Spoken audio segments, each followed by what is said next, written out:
to work with us not only to rebuild our infrastructure, but also to reaffirm our status as the preferred destination for investments and tourism. In these trying times for our city and people, we draw inspiration from the wise words of the struggle stalwarts and the first democratically elected President Nelson Mandela, who said, and I quote, "Do not judge me by my successes, judge me by how many times I fell down and got back up again." I close quote. Let us work together to ensure we get this beautiful city up again and make it the most caring and livable in the world. I thank you, ladies and gentlemen. We are all at liberty now to engage us as your leadership. I thank you, Program Director.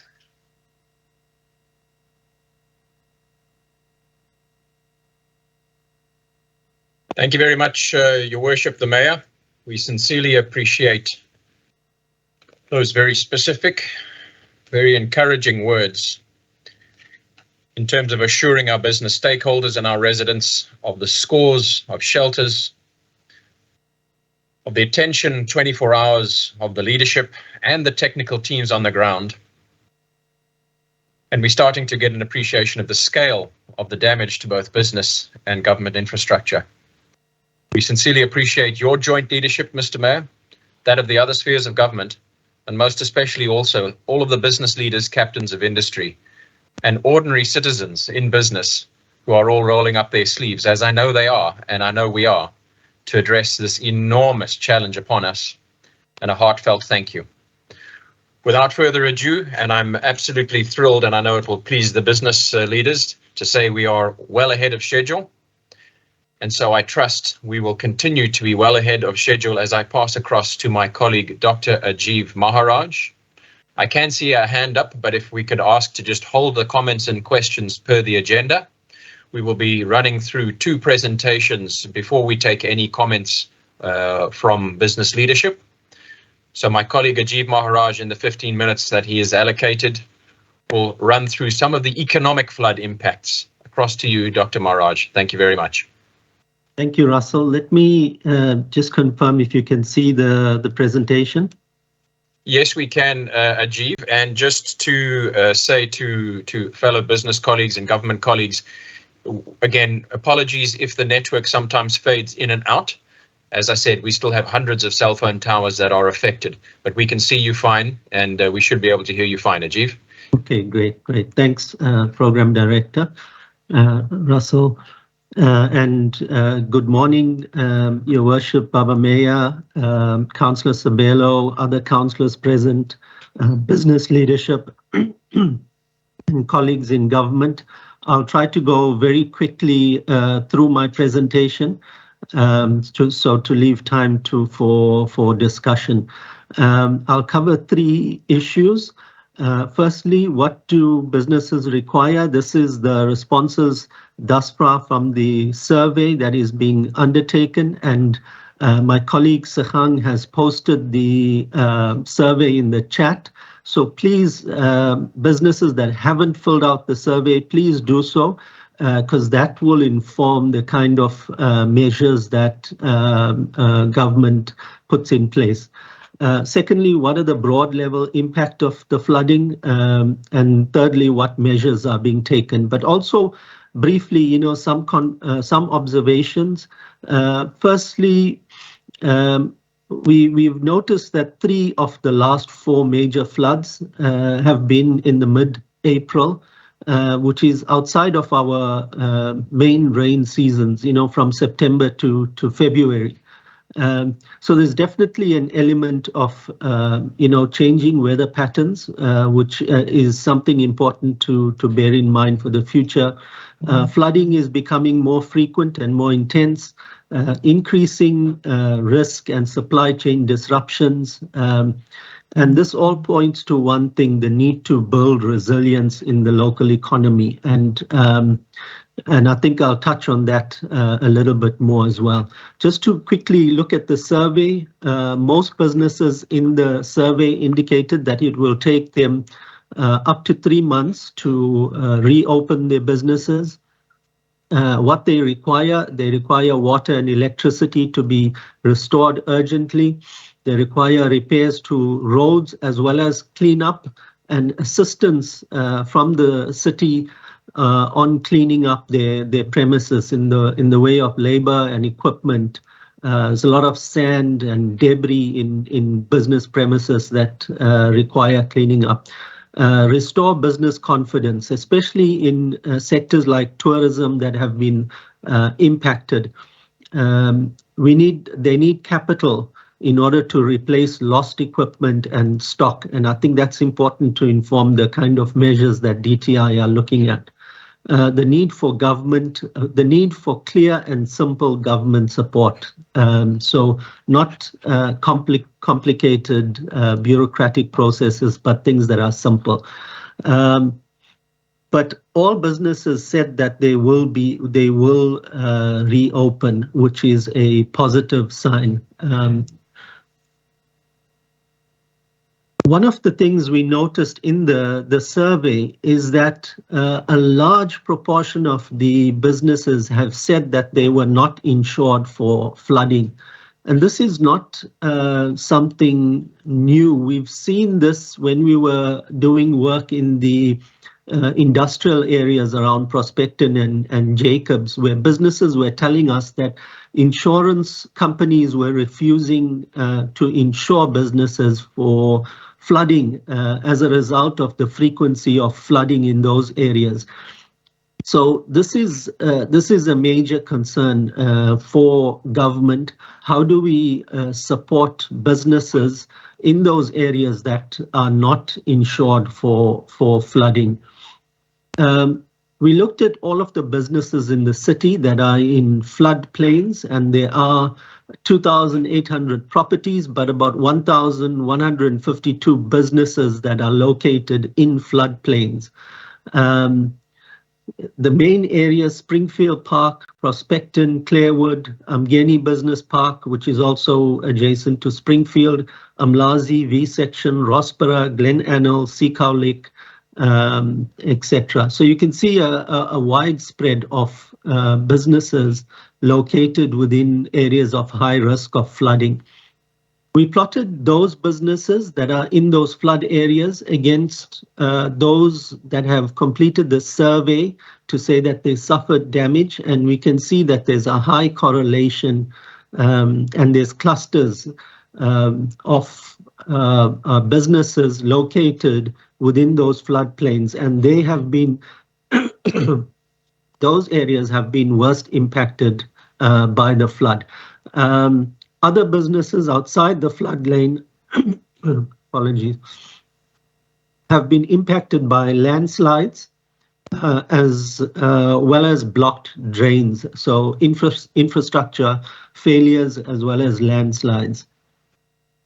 We look at the south as well, clear indication clusters around areas that are floodplains. And a lot of this land was developed in the 70s and early 80s, where it was reclaimed areas and infrastructure was put in place, and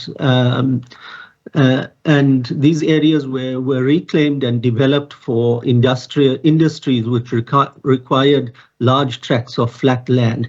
Clearly, as a city, as government, and as business, we need to work together. We need to have conversations on how we deal with these areas going forward, because the risk of flooding remains high, even beyond this event.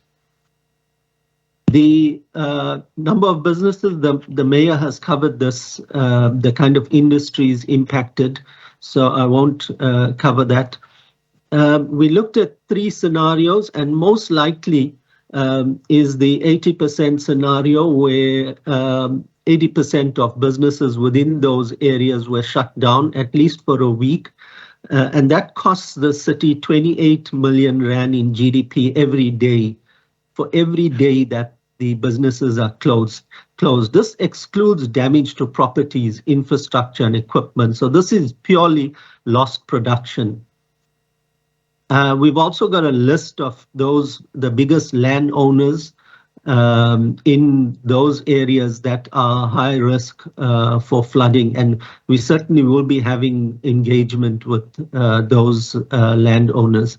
In terms of GDP, we've looked at the trend from past floods, even though this was more severe, but we feel that the city will take about 3 months to get back to where it was pre-flood levels, and it should reduce the city's annual GDP by about 1.8%. In terms of electricity outages per area, so we've been working with the electricity department to look at which are the areas that are worst affected in terms of the number of hours that have been lost by businesses and households in those areas. And these areas are prioritized by electricity, and there are teams in place working on those. So that was the medium voltage, and these are the low voltage areas. You can see a lot of industrial areas as well as residential areas in there. Some key issues identified by different departments. So different departments in the city are feeding us with information, and the DTI is also sitting alongside us at our office in Amgeni Road at the Lion Match, and all of this information is being fed there and is being looked at. In fact, there's some certain ministers that are around today as well that are visiting businesses. But so the number of businesses have been identified, and the kind of support required has been identified as well. A lot of the large businesses are listed in this slide, but I'm not going to go through each and every instance. In terms of the port, the city is working with the port to ensure that services are fully restored. The port itself lost just under 2 days of operation, but more than that, the damage to Bayhead Road has reduced the flow of trucks into the port, and this has been a major concern. A contractor has been appointed now to repair Bayhead Road, and there is an interim solution as access routes are provided through the Bluff area, but this is not ideal. There's a backlog of about 8,000 to 9,000 containers that have accumulated, and it will take at least a week for that to be cleared. Another concern is that there is a need to build greater resilience in the freight logistics sector. This is a major concern for the country. We see that the freight logistics sector has been disrupted a number of times, trucks burnt on the freeway, where roads are damaged, rail lines damaged now. There's clearly a need to look at it from a strategic perspective and look at how we can support that sector. Invest Durban has been liaising with a number of key clients and investors and offering support, also working with businesses that want to assist communities to try and ensure that that the networks are working, that people are connected, and that support is finding its way to where it's required. In terms of small business support, the city has undertaken an estimate of all of the small micro businesses, including informal traders that have been impacted across the various regions of the city. We've also identified which facilities have been damaged, and this list is with the engineering unit, and we're tracking that to ensure that the repair and replacement happens in good time. From a tourism perspective, the mayor mentioned the various different, the 4 disasters that have happened that have affected the city, and all of them have impacted the tourism sector probably the most. So there's a need for a concerted effort between government and industry to talk together around a tourism regeneration plan. And the next major issue on the tourism horizon is the Africa Travel Indaba happening between the 3rd and 5th of May, and we need to ensure that all services are up and running, and we can clearly ensure that the city is ready to welcome businesses. There's also